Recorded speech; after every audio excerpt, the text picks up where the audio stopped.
the void in our lives. You see, some of us been trying to allow things to fill the void in our lives. You see, but some of us, we got to make up in our mind going forward the rest of this 2009. I'm going to put my trust in God and lean not to my own understanding, but in all my ways acknowledge him and he will direct my path. You see, I'm going to put my trust in God and take my trust out of my paycheck, because my paycheck ain't going to never be enough, no way. I'm going to take my trust out of my boyfriend and put my trust in God, because he might up and leave me anyway. You see, I'm not going to put my trust in my parents, because one day they might tell me my funds just got cut off. But I'm going to put my trust in God, to who I need to lean and depend on.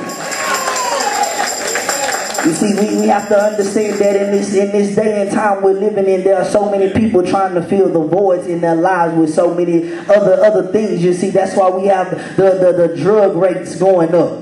You see, we have the murder rates going up, because people are killing for fun these days. People are robbing for fun these days. People are doing anything they can think of to fill the voids in their life. You see, but I want to let somebody know this morning that if you're going to fill the void in your life, you got to fill it with Jesus Christ. Because I understand that he'll be a bridge over troubled water. And if I know he'll be a bridge over troubled water, that means in order for me to get to one side to the other side, he got to come lay down for me, and he got to allow me to get over the bridge. He got to allow me to go to the other side, because he can look at the storm in my life and say, storm, peace, be still.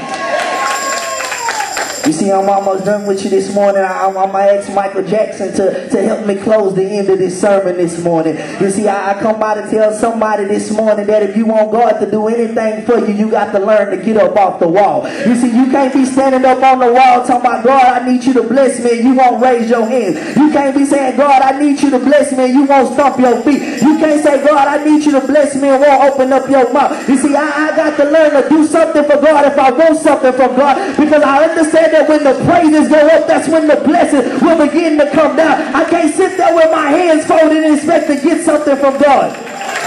You see, Mike will tell some of y'all, you see, y'all want the government to make some changes in your life. You want other people to make some changes in your life. But Mike will tell somebody, it's time for you to look at the man in the mirror. Quit worrying about the needle in my eye and worry about the mole on the inside of your eye. But it's time for you to quit worrying about what I'm doing and start worrying about what you're doing to make the change. You see, Mike will tell some of y'all that's been going through trials and tribulations this morning. You see, he will tell some of y'all that's been feeling like I want to give up on my faith. He will tell some of y'all that feel like I'm getting ready to throw in the towel. He'll look you dead in the eye and say, do you remember the time when he picked you up and turned you around? Do you remember the time when he placed your feet on a solid ground? He said, I've never seen the righteous forsaken, nor I see begging for bread. Do you remember the time? You see, I'm almost done with somebody this morning, you see. But Brother Mike will say, well, guess what out there? You know, some of y'all think that don't nobody really care about you. You walk around with a sad face all the time. They don't really care about me. Oh, I'm crying. Don't nobody really care about me. But the God that I serve, he said, I care about you so much that I'm going to send my son Jesus to die on the cross for you, that whosoever believes in him should not perish, but should have everlasting life. You see, I'm almost done for some of y'all who still sitting in your seats and don't understand what's going on this morning. You see, some of y'all looking at Pastor Scott saying, Pastor Scott, it don't take all that doing praise and worship. It don't take all that, but I want somebody to know that it's time for us to look some of our friends square in the face. Time for some of us to look our family square in the face, and we need to tell them it's time for you to be here. It's time for you to go somewhere and do something else, because I ain't got time to be worried about you, because I got to get my praise on, because I understand the God that I serve.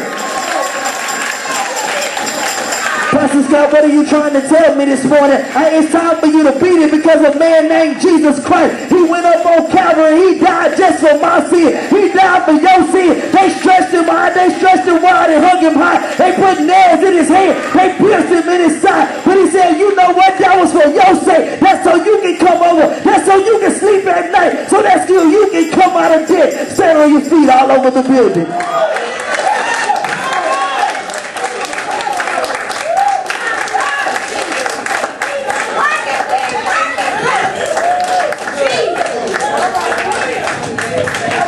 Only God himself can fill the void in your life.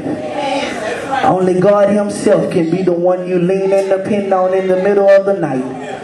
Only God himself can restore your debt. Only God himself can be the comforter. Only God himself. The Bible said no man knoweth the day nor the hour that Jesus shall return. No man knoweth the day nor the hour.